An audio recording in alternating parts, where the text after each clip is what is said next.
With everything Trump is accomplishing, and it's a lot, it's so much more than people are covering. One of the biggest things is the change in the economic system. You wonder why some of Trump's changes or some of the things people voted for haven't happened yet. Well, it's because Trump isn't just trying to give us all, payouts, give us all stimulus checks to make our lives easier. He's actually reshaping the entire economic system so that we have a better future than any American has experienced in the last 100+ years. None of us have experienced the system he's building, which is taking us back to the original American system, which we have not seen since before 1913. That takes time, friends, but when it happens, it's going to be unlike anything we've ever experienced before. And Kevin Warsh, the new Fed chair, is a big part of that. Here's Kevin Warsh this morning at a Q&A he did, a group Q&A. Chairman Warsh, how do you interpret the recent data points on the labor side of your mandate? So when we met 2 weeks ago, I think the way we as a committee described the labor side of the mandate is we said labor markets are steady. We said the demand side of the economy was solid. And we said the supply side of the economy, especially CapEx and productivity, again, this is before we see the fruits of AI, we said that was strong. I don't want to sound like a Wall Street newsletter and update that with recent events because we follow trends. And I'll reinforce something that President Lagarde just said. We're all in the price stability business. That might not be our only business, but if there was a common thing I heard over the last couple of days, it was open-mindedness on these questions of AI, open-mindedness on productivity. But we've all looked around and we've seen that prices are too high. And I don't think I'm the only one on this stage that's recommitted to deliver price stability. So the market was right to interpret your first news conference as hawkish. Nice try. Yeah, I'm not. I've just gotten advice from the senior statesman on this group not to do that. But I'll say this: expectations of inflation over the first 4 months, first 4 weeks of this period, they've come down. Inflation risks have come down. Again, in our business, we don't want to overdetermine things. But if there were people in household or the business sector and the financial markets who thought that this central bank was going to be comfortable with an inflation objective above 2%, well, I guess they'd be disappointed. We're going to deliver price stability in the U.S. That's what this committee has signed up to do. And our objective is to do that. The tactics, the strategy, and the rest, that's still to come. No matter what. So Warsh is telling us what's actually going on in the economy, okay? And by the way, it feels really good. So it's the first time in my lifetime to have somebody in charge of the Fed who is not a Keynesian, who is not a globalist economist. It's the first time. Greenspan, Bernanke, Yellen, Powell, all globalists. Now, Powell did a couple good things, like getting us off the London exchange, but for our dollars, got us from LIBOR to SOFR, which Tom Luongo does an excellent breakdown of. He did do that. And he also, by raising rates, kind of stabilized all of that a little bit, our monetary policy a little bit. But he still was Keynesian, and he still was a big central bank globalist type. Warsh is not. And Warsh understands the American system versus the central bank Keynesian globalist system, this financial system. He understands it. He understands what real inflation is, which is the devaluing of the dollar, not price increases.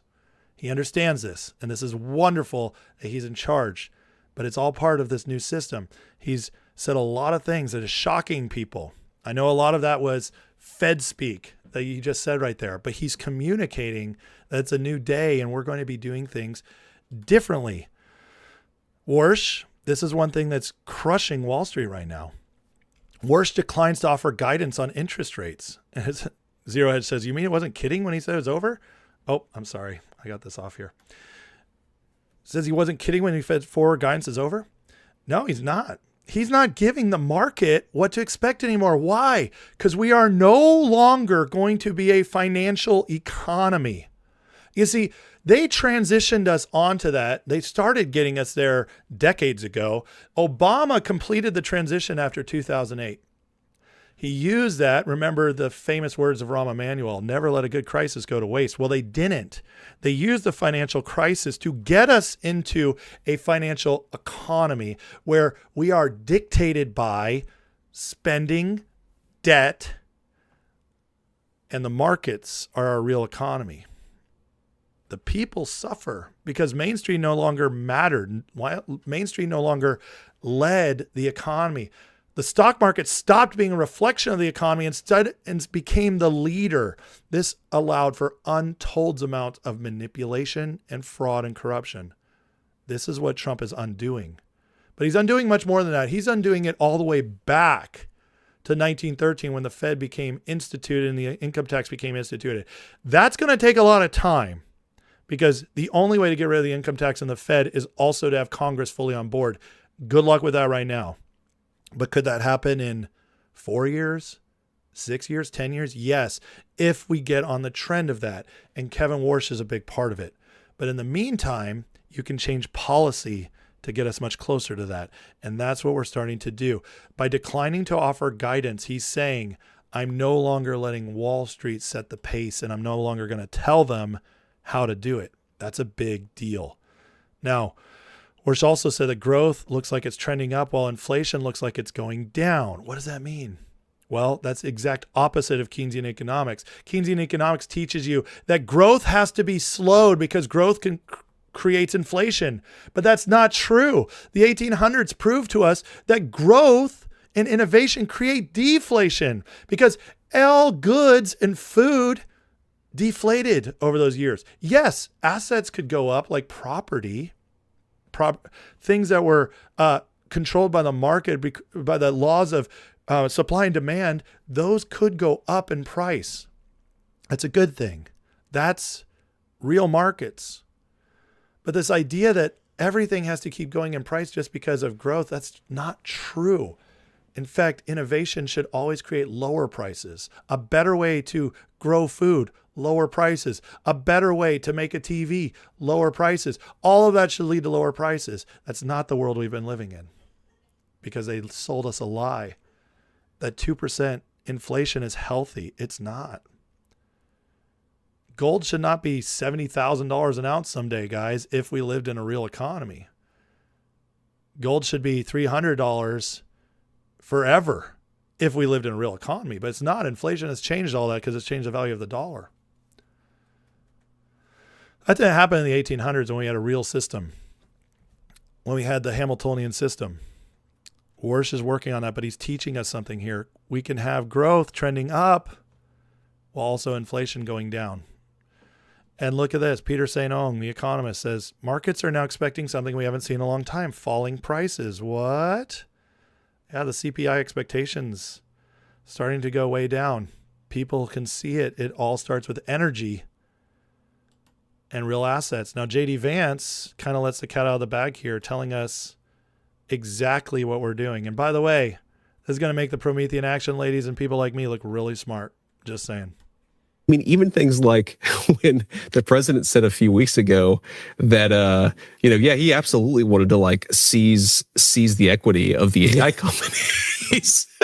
And, you're not supposed to say right. that. And it's like, guys, he's the president and he sets the agenda and he just said it. And by the way, nobody really even protested. Yeah. So like, the president has already, and obviously I'm biased, I'm his vice president, but the president has already like completely reoriented the conversation towards what you might call an American developmentalist approach. Like American economic policy on the right is now much more Alexander Hamilton than it is Milton Friedman. Yeah.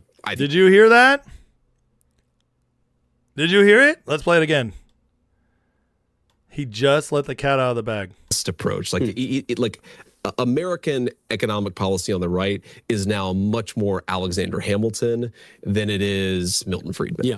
I think that's obviously a good thing. You might disagree, but that's just a normative statement. That Libertarians and Austrian economists just went heads exploding. Do you understand this is why they're not worried about the debt? I'm not saying they're not worried about it at all. They're not worried about it as in we have to panic and stop all spending so we can pay down the debt in 5 years.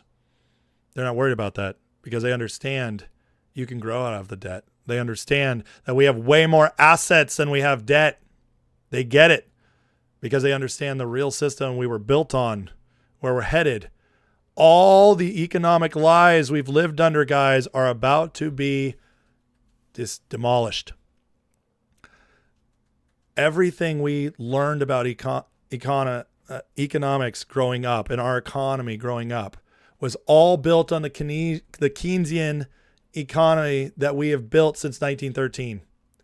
Everything we were told about this economy is about to be undone. And this is why it's going to take a while. But once it does, which is already happening, we're starting to see the signs. Once it fully gets into place, though, we're going to have a full-on production Main Street economy that stock markets just reflect. That's how it should be. That's how it was. That's where we're headed. And it will be amazing for people who produce, people who work hard, people who have ideas, people who start businesses, people who contribute something to society. That's what we're headed for, folks. Yeah, the American dream is coming back, baby. It's coming back. That's where we're headed. And JD just broke it down precisely what they're doing, which is exactly what Promethean Action has been teaching us, exactly what I've been saying, Tom Luongo. It's amazing. We get called crazy, but the truth is, JD Vance just literally said the exact words of what we've been Notice, saying. though, what you've just said, because for the people who say that betraying some nostalgic retconning of a caricature of the 1980s, that to change that in any way would be abandoning American history and the tradition. You say, well, hold on, I just went from Milton Friedman to Hamilton, and to some degree George Washington. Right, 200 years backwards in history, actually. That's very much a foundation of American developmental economics and economic policy. And I do think, I don't want to say you can go back to the future or, forward to the past, but I do think fundamentally that Hamiltonian tradition is going to be what we see on the American right and will dominate American conservative economic thinking for the future. Yeah. Which is not laissez-faire. It's actually much more about, building the kind of tools, building the kind of infrastructure that allow human beings to flourish, that allow national and native industries to flourish at the expense of a hyper-globalized economy. And I think those are the basic principles that are going to carry us into the future. But did you hear what he said? Allowing our national stuff to flourish at the expense of a hyper-globalized. That's where we're going. So much better than what we've experienced. This economy, the Keynesian economy, was always designed to hurt the little man, to wipe them out. It was designed for only the people with money to make more money. And that's why the wealth gap has grown significantly for decades, except for during Trump's first term. When Trump started implementing these policies and the wealth gap actually shrunk for the first time in decades. This is where we're headed, folks. We're headed to a real economy. We're headed back to the economy instituted in 1781 all the way through 1913 that created the greatest, most prosperous nation in history in just 120 years. Do you understand how amazing that is? 130 years. In 130 years, we went from a fledgling nation of what's the word I'm looking for? Of colonies that were barely united to being the most prosperous, amazing nation in world history where people were flourishing in 130 years. That's because that's the greatest economy ever built. It's the greatest economic system ever built. And we undid it. And we've been going backwards ever since, a little bit at a time. Our economy was still so strong that we still progressed. We still held on to a lot of that wealth. We still lead the world. That's how strong that system is. You can't get rid of it overnight. But we were getting worse. Trump's undoing that. We're going back. It's going to get stronger and stronger again, folks. And that's because we're going back to the thing that built us in the first place. This is amazing stuff. Amazing. But to me, it's fundamentally about the dignity of the human person. The economy is a tool to service the dignity of the human person. If a set of economic policies make it easier for a person to raise a family, to earn a living wage, to give back to their community, to maybe go to church on Sunday, or to actually spend some leisure time building the kind of life that matters, like that is the sort of thing that we want to be supportive of. Now, obviously, to do those things, you do need economic development. Yeah. But if you turn economic development into a sort of idol, then you end up sacrificing a lot of the things that matter most. And I do think that, for our friends who are sort of on the more laissez-faire side of the American right, in hindsight, part of why Milton Friedman's ideas made more sense in the 1980s is because they were being advocated in a country that still had a very rich and powerful institutional Christianity. That's a powerful statement right there as well. Vance is talking about the importance of culture and how that also is a big part of our economy, making our economy fair and good. And culture and Christianity is a big part of that. Just going back, I believe it was James Madison who said, our republic is wholly inadequate for anything other than a moral and religious people. So in other words, our country was never built to last unless we were moral and religious, and they meant Christian. So listen, guys, they understand how to get us back, and we're heading in that direction. And look at this. Fed Chair Warsh today said, we are only in the first or second inning of the revolution. That tells you all you need to know. He doesn't say first or second inning of a new economy, of a better economy. He says revolution. We see a boom in capital expenditures, and it's not looking inflationary. What? But they told me it had to be. Nope. They're fundamentally changing our economy, guys. So once it changes, once we're fully in it, good things are going to happen. We're in the transition right now. It's going to be slow for some people. It's not going to turn around instantaneously. It's going to take a little time, but the transition is already starting to pick up. We're starting to see it in manufacturing. We're starting to see it in job hirings. We're starting to see it in investment. It's happening. Once it fully flips, we're going to be in a much better place than we've ever been in our lifetimes. And that's something to get really excited about. And it'll be one of the most amazing accomplishments of everything Trump's pulling off. And he's got the perfect team to do it.